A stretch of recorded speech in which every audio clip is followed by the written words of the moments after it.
Hey YouTube, Hill Country Husker. Appreciate you guys checking out my videos. Thanks for the comments. Appreciate all the subscribers. Just want to say thanks for that. Been away for a couple of days. Been on vacation with the family, and I just want to make some comments related to that. It's good to be back. Put it that way. We did travel abroad. Uneventful. Everything went well. Just made a couple of observations while I was away with the family. First off, where in the hell did all these Asian people come from? Okay, what we did, we went to took a vacation to Paris. Okay, we were there for over a week, and I don't think that this is a regular occurrence for me and my family, because it's not. We save our money and we pay for our vacations up front, so we're not getting ourselves into debt.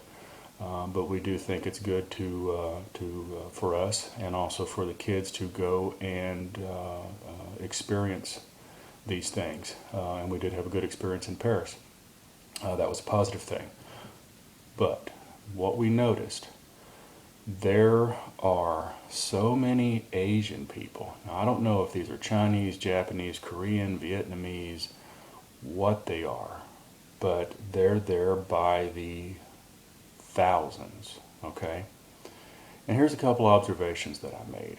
Number one, these people are the rudest people on the planet.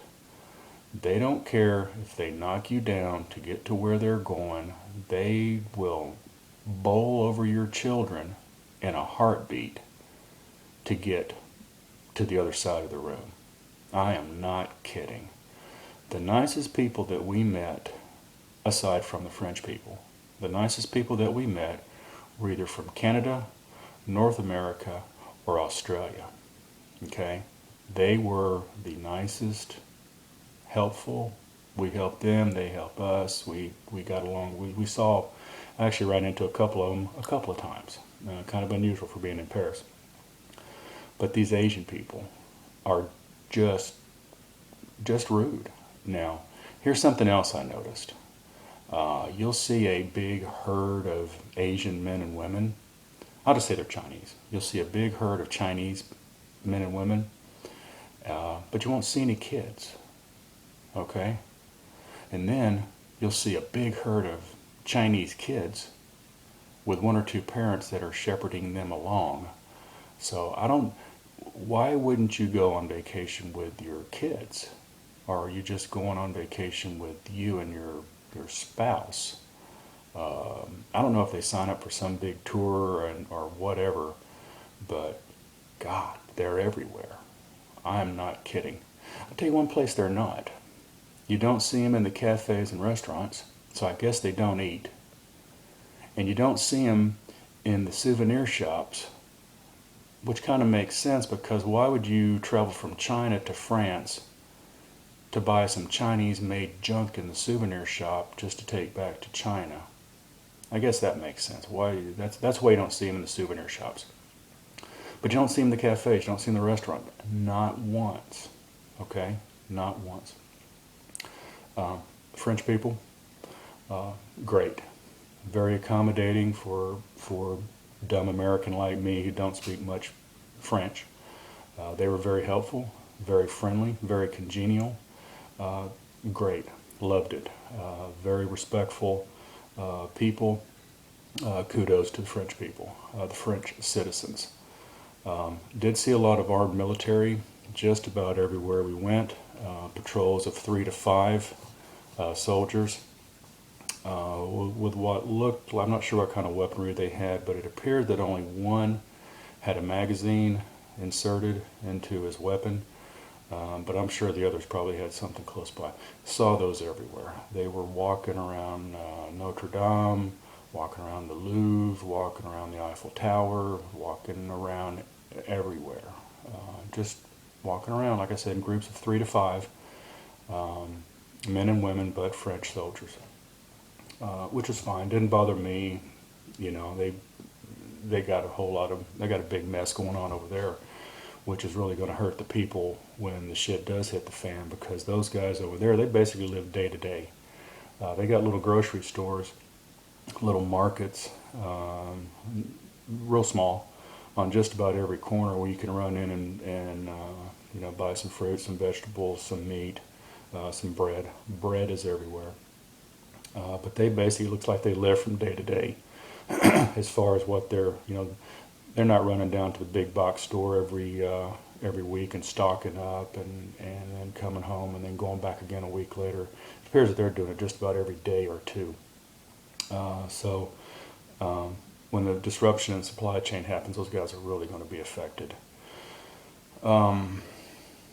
As far as things that you can buy, France has obviously some really good wine. They have some really shitty beer. But the good news is Belgium's not too far away. In Belgium, they make, in my opinion, some of the world's best beer. And I tell you a secret, those guys over there in Europe, they're saving the good stuff for themselves. Yeah, that's true. The stuff they're importing over here, that's pretty good. Okay, I enjoy it. But the stuff that you can buy over there in Europe, the Belgian beer, trust me, they're holding the good stuff for themselves, which I guess they have the right to. Why would you want to send all your premium stock over here? Kind of like what the Mexicans did 20, 30 years ago with this big Corona craze. Trust me, Mexicans don't drink Corona because Corona tastes like shit. Why do you think you have to put a lime in it? So they got this great idea. Hey, we got all this crappy beer. Let's send it to North America, make it stylish, and put a lime in it, and yum. Corona's shit. Back to the point. They got good beer in Europe. Like I said, good wine too, but the French aren't known for their beer making, so if you go over there, stay away from the beer, unless it's from Belgium. I think we learned a lot on the trip. A lot of historical stuff, kind of gives, I think kind of puts current events into a little bit more perspective.